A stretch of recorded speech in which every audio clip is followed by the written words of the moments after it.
Welcome to BKNN Nation Live, episode number 2. Opening night, new faces and new places, and 12 and 70 Sports has you covered. You ready, Nets Nation?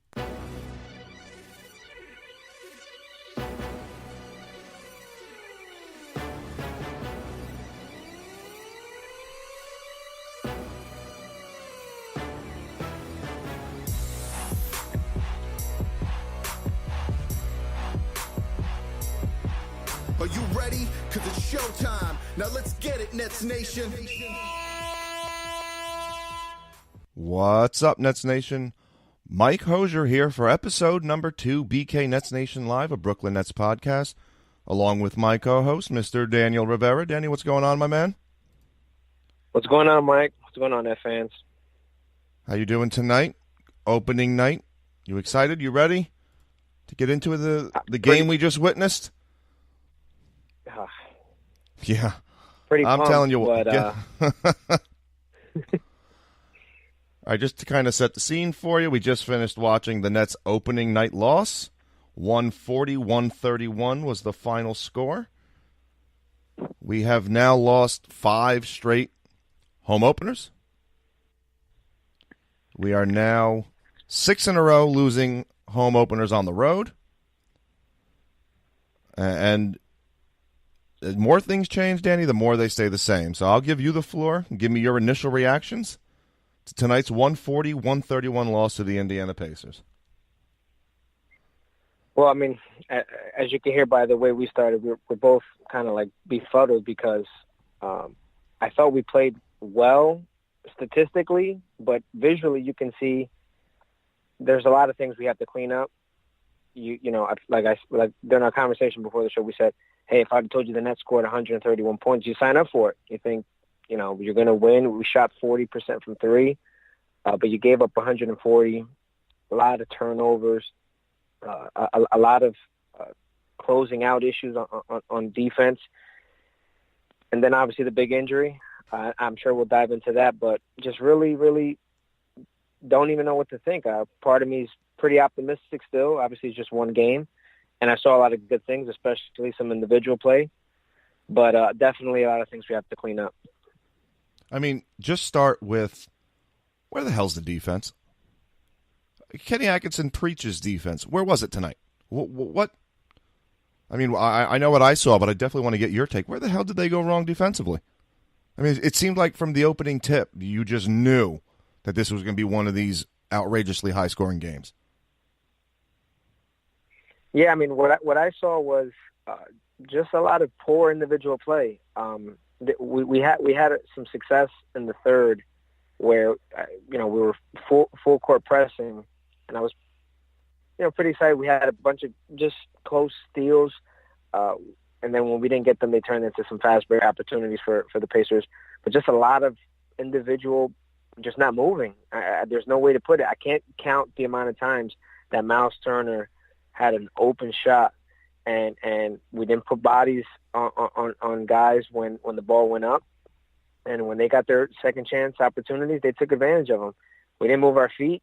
You would think this was the second game of a back-to-back, or the third game in 4 nights. Opening night, you would think there'd be a little bit more spark defensively, but yeah, it's just starting with individual decisions not to close out and not to move your feet. I mean, the first half already, 13 turnovers. We kept with them in the rebounds. First half, we out-rebounded them 25-22. Fast break points, they killed us in the first half. I mean, you go over the stats, and we'll get into individual player stats, but the third quarter, I mean, same old Nets, Danny. We're never going to get rid of these third-quarter woes. Never. It's been going on as long back as we've been talking about the Nets. They just seem to get the third quarter and I don't know what they're doing in the locker room, whether they're seancing the dead or something along them lines, but they come out in the third quarter and these teams just make runs. It's night after night, game after game. You would think coaching staff would see that by now and hey, let's do something, and yet every third quarter, every game, if we have a lead, we're losing it. Right. It's crazy. Yeah, you even see that it's strange. I mean, you see that with different coaching staff. You see that with different rosters. I don't know if it's the music they're playing or the lack of better music that they're playing during the halftime or what they're drinking. But something's off. And it's been like that for years. So there's, Rondé Hollis Jefferson is our longest tenured net. And these problems were long before he's been here. So I don't know how to explain that. But yeah, just these third quarters are just miserable. The fast break points, I felt like every time I looked up, Pacers were just running and no one near them. There was one play in particular, all game long. I think in the second quarter. Yeah, there was one play in the second quarter where I think Oladipo got a steal and just no one's even, attempting to get back. I'm sure he was going to score either way, but it just seemed like it was a carry effect the whole night. Everybody was just up and down, and that killed us. Yeah, I mean, too many times people are over, and the big guys inside, I mean, I just felt like they were getting their way. We went small at some point. We had Booker at the 5, and offensively it worked, but defensively, if they have Miles Turner or Sabonis in the game, we need some type of big in there.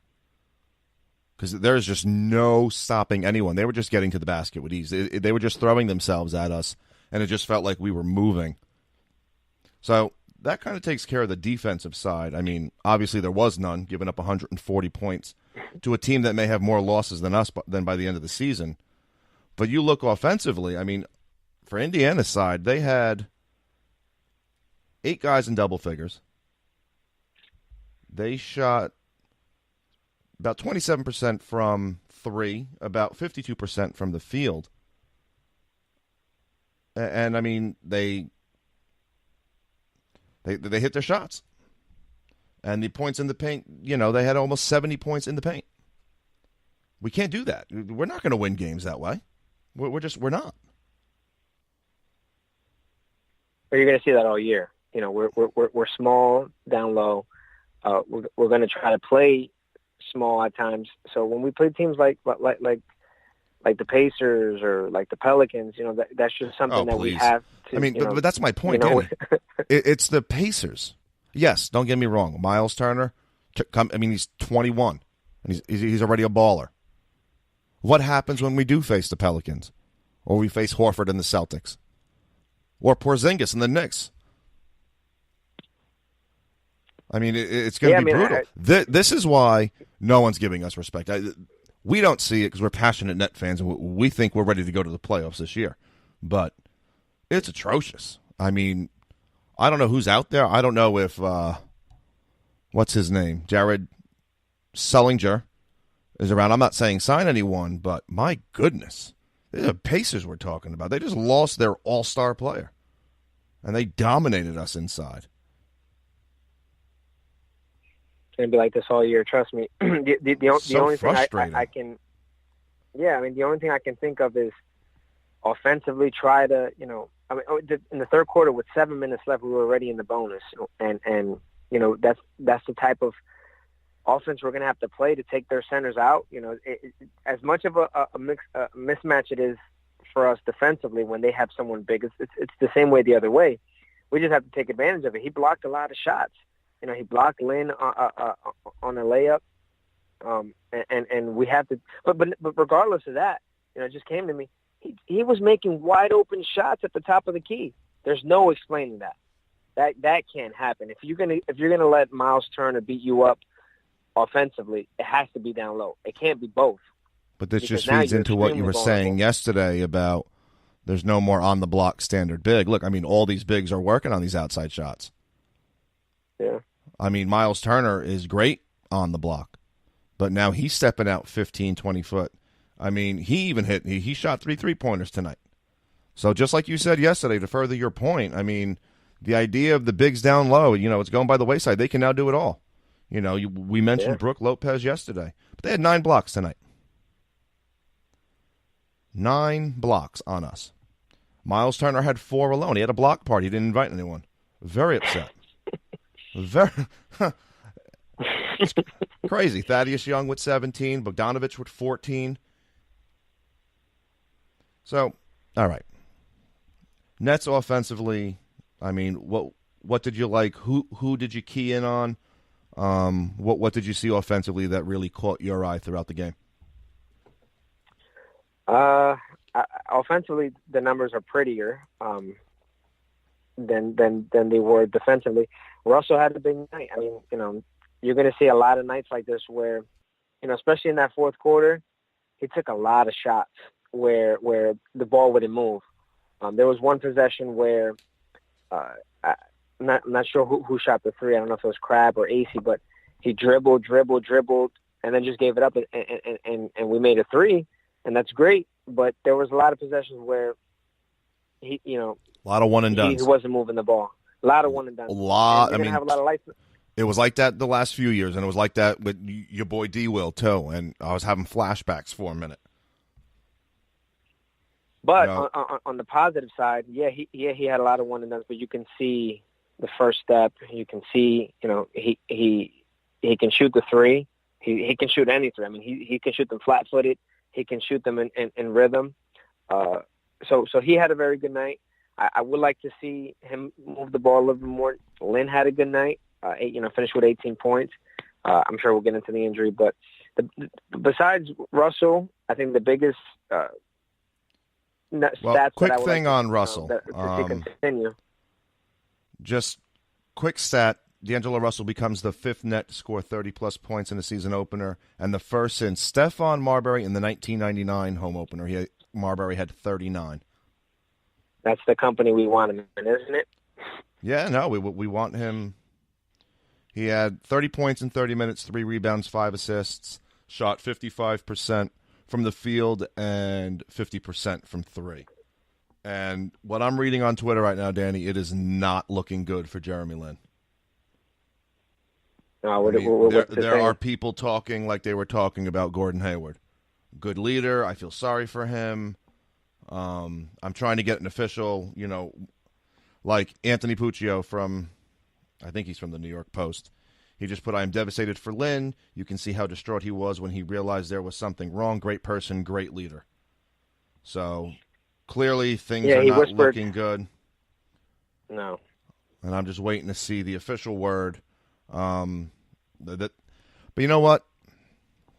Again, did we not expect this? We talked about it last episode. Wow.